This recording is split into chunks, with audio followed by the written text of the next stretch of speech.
Tell me about Coinbase and fact check. I think this thing is incredible. I mean, I have to say, by the way, the first thing I'll say about, and this is the exact opposite of what I said the last time Brian Armstrong wrote a memo. This memo is excellent. And if you haven't had a chance to read it, we'll put it in the show notes. But Brian's essay is super. I think there have been a couple of CEO memos in the last 2 months that I think honestly should be in the Hall of Fame in the Smithsonian. One is the Toby Lutke memo, the internal email he wrote. And the second one is this one that Brian wrote, because I think this thing is probably one of the most important things, in my opinion, that has been written by a CEO, which has the potential to lead to huge systemic changes. Well, he echoed a lot of the things we've been saying on this pod about going direct. Don't let the press tell your story. Go direct. Get the truth out. They're basically what the blog said is they're going to start using the Coinbase blog as a forum, basically as a media publication for crypto related things. And the fact check part is that when the popular press gets crypto wrong, which they do frequently in Coinbase's view, Coinbase is going to call them out and correct them. They're going to do it respectfully. Basically, here's what he says. The increased awareness has been great. Unfortunately, we also see misinformation published frequently as well, whether in traditional media, social media, or by public figures. This doesn't always come from negative intentions. Our business and crypto can be difficult to understand, and often people are rushed to post first impressions online, making mistakes in the process. At other times, misinformation comes from people publishing their own agenda or from people who have a conflict of interest. This is not unique to our business or industry, of course. So how should companies respond? 1, turn the other cheek. 2, fight. And 3, publish the truth. I believe there is a reasonable middle ground between these first 2 options, turning the other cheek and fighting, which is to simply publish the truth in a thoughtful and respectful way. The way you fight back is you publish the truth. Right. So to me, that's not a choice. Those are the same thing. Is you can either remain silent, take the high road, which always results in people believing whatever, lies are being said, or you fight back by telling the truth. Fact check approach is not about antagonizing or embarrassing others. This is Brian Armstrong, but simply sharing what happened through our own channels. It also means sharing the good along with the bad with radical transparency. I just want to say that I wish him all the success in the world, because I think if and as this works, which I think it will, because people in the crypto universe are more prone to actually get their own information and do their own diligence. I think the spillover effects to other companies can be really positive. All of this is going to the same place, which is the intermediate layer of traditional media is basically getting whittled down, right? There was a different thing that happened in those last few weeks, which was the Tribune company, I think it was, basically got taken private by some hedge fund. And in it, they talked about what has happened in the industry.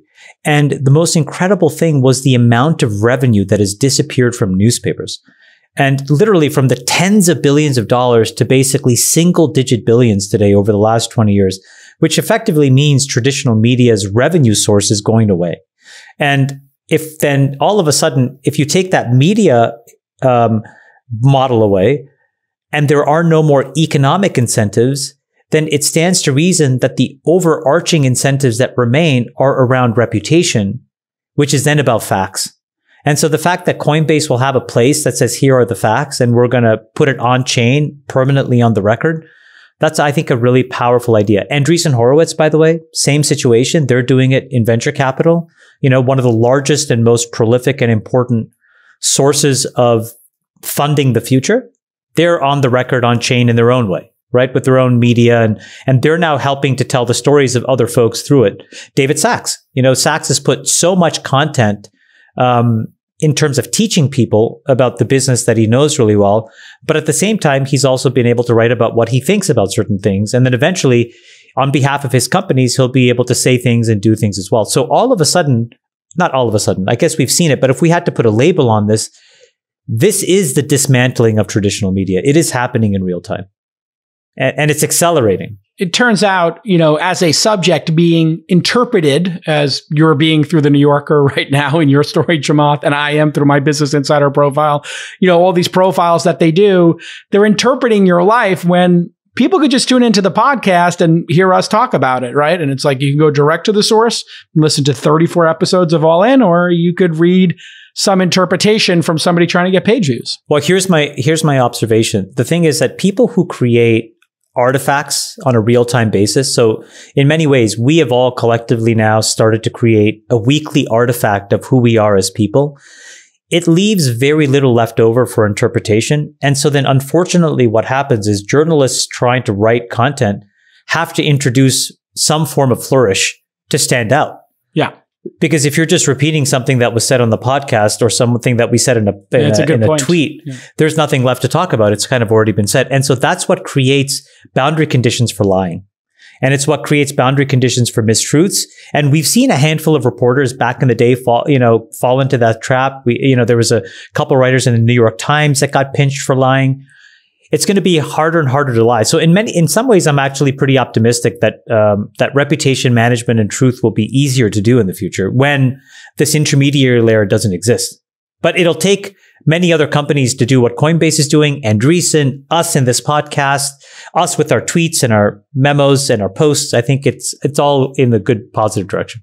Yeah, and Armstrong in this blog talks about the gel man amnesia effect, which we've talked about on this pod before, which is I saw that. Yeah, which is great. I love that because the gel man amnesia is you read the newspaper about a topic you know something about, you see that 50% of it is just wrong, then you turn the page to some other part of the newspaper, say world affairs you don't know as much about, and you just assume it's true. And we all know that the media is maybe 50% right about everything. And so, so this is why we have to hear from experts directly. I think it's the decentralization of media. It's why I think this heavy-handed, centralized censorship by big tech is so offensive and anachronistic, is to try and control what everyone can say, especially when it later turns out that, big media gets so many things wrong, like the lab leak theory. This is definitely the way things are headed. I would like to invest some money to basically give Friedberg a platform to explain science.